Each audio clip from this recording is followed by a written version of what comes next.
शुरुआत होती है परी और ईशानी के हेवी ड्रामा से। इन दोनों को मुंबई की चौल की लाइफ बिल्कुल हजम नहीं हो रही है। पहले तो कमरा देखकर इनके होश उड़ गए और ऊपर से जब पता चला कि नहाने के लिए गीजर नहीं है तो इनका फ्रस्ट्रेशन नेक्स्ट लेवल पर चला गया। दोनों ने डिसाइड किया कि बस बहुत हो गया, अभी मम्मी पापा को कॉल करेंगे। लेकिन वेट, ट्विस्ट यहाँ आता है। जब परी और ईशानी ने अपने फोन्स ढूंढे तो फोन्स गायब थे।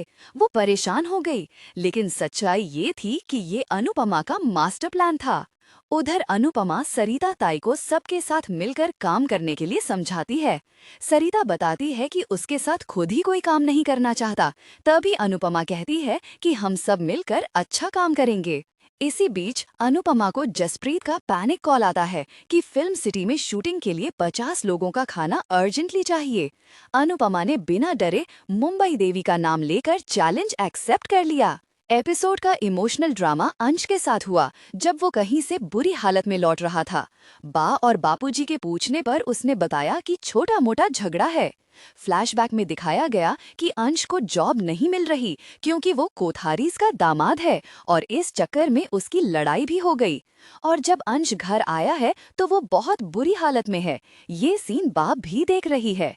यहाँ देखने लायक सीन था जब अनुपमा ने परी और ईशानी को भी जबरदस्ती काम पर लगा दिया और सरिता ताई भी मदद कर रही थी। तभी अनुपमा शाम से रिहर्सल की बात करती है तो सरिता मना कर देती है कि अब वो डांस नहीं करेगी।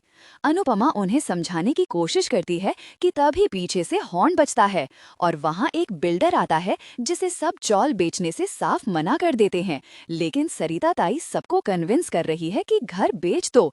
तभी अनुपमा भी बिल्डर को साफ जवाब देती है कि अगर कोई घर नहीं बेचना चाहता तो फोर्स क्यों कर रहे हैं। उधर अंश का रोकर बुरा हाल है। वो बा से बताता है कि वो परिवार की जिम्मेदारी उठाना चाहता है, लेकिन कोई उसे जॉब ही नहीं दे रहा है। तभी उसके फोन में प्रार्थना के टेस्ट का रिमाइंडर बजता है और जाने के लिए निकलता है। ईशानी और परी मुंबई से परेशान हैं, पर अनुपमा उन्हें काम पे लगाने के लिए परेशान है। वो उन दोनों को खाना डिलीवर करने के लिए जबरदस्ती ले जा रही है और तो और दोनों का फोन देने से भी मना कर देती है। हालांकि ऐसा करना अनुपमा को भी अच्छा नहीं लग रहा है। और उधर बेचारी माही जो गौतम को मिस कर रही है, उसे गौतम मैनिपुलेट करता है। वो कहता है कि उसके पास इतने काम हैं, साथ ही मुंबई के रियल एस्टेट वाला काम भी। उसका कोई फ्रेंड है जो इन्वेस्टर ढूंढ रहा है। अगर ये प्रोजेक्ट हो जाता है तो कोठारीज का बहुत नाम होगा। तभी माही पूछती है कि आप पापा को खुश करने के लिए ये सब कर रहे हैं।